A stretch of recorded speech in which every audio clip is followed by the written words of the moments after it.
for watching Four Color Commentary. I'm Mark Allen, and I'm here with a retrospective on New Mutants, issue number 7, published in 1983. Again, just continuing the retrospective on what was at the time the X-Men series little brother, in a sense. Not that is to Sabaka. Stop that! Scratching the wall.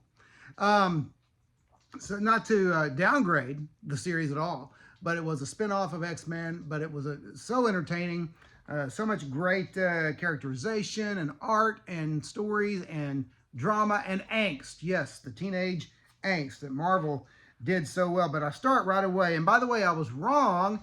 Last issue, I said that issue number 6, I thought that might have been the end of Bob McLeod's contributions other than covers, and it's not. He inks Sal Buscema's pencils again in this series, and it opens with just a beautiful splash page of Roberto da Costa, or Roberto da Costa, not Roberta, that would be Roberto's sister if he had one. But anyway, just this great Sal Buscema penciled and Bob McLeod inked panel, just a full page spread there as he contemplates everything that's going on. They think at this point that they've lost Shan. They think that she's dead, and I won't go into any story there, but just great stuff. And again, this great art continues. They kind of convene with the X-Men for a little while there, or some of the X-Men, and just a great story. Back before Marvel's mutant world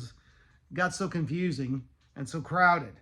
And so anyway, basically, Roberto is reunited with his mother, and he and the group, the team, get to basically take her back to, she takes them back to Rio de Janeiro, and he gets to kind of visit family again, visit his dad and his mom again. But what he finds is that things are pretty much the same. His mom and dad argue incessantly.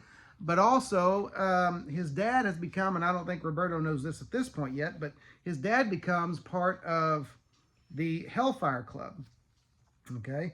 But while at, or has become part of the Hellfire Club, while in Rio, they go to Carnival, and they get to experience, the party that is Carnival. And so there's some fun had, but then, before long, the Hellfire Club gets involved, as well as a mutant called Axe. Now, I don't know if Axe has been used again since then, but Axe is a mutant. Very much, this was 83, so kind of, I'm going to say, probably inspired a little bit by Mr. T there. Big black gentleman with the mohawk. There was only one of those back then that was in the public eye. But he's called Axe, and I don't know.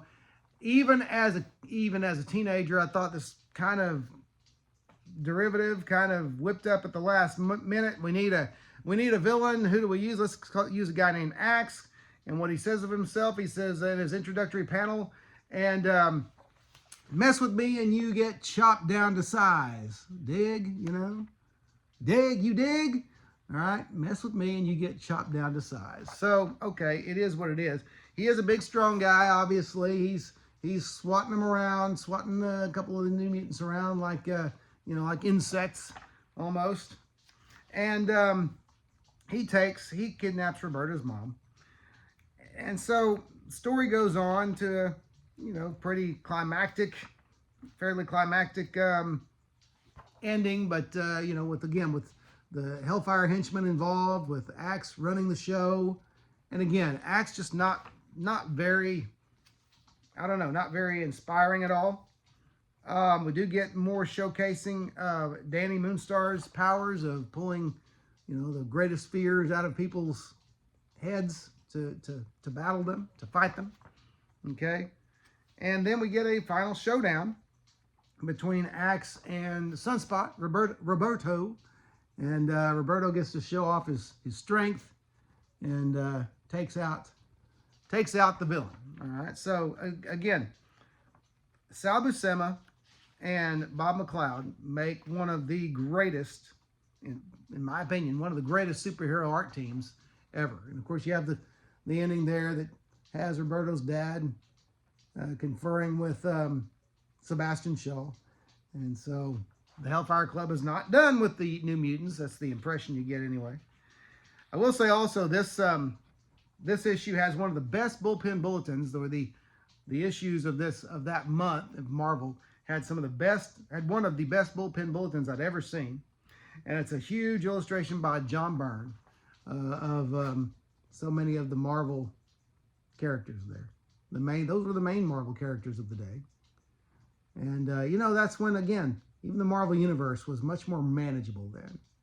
So, very cool stuff there. New Mutants number 7, 1983. The series is just a lot of fun.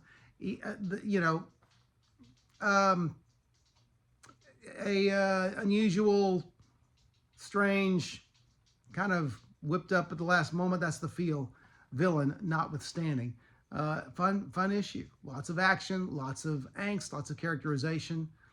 And it's just, I hesitate because I'm trying to think how to put this into words, but even Marvel's so-so Bronze Age offerings were very entertaining by today's standards of new comics. So I'll just say that.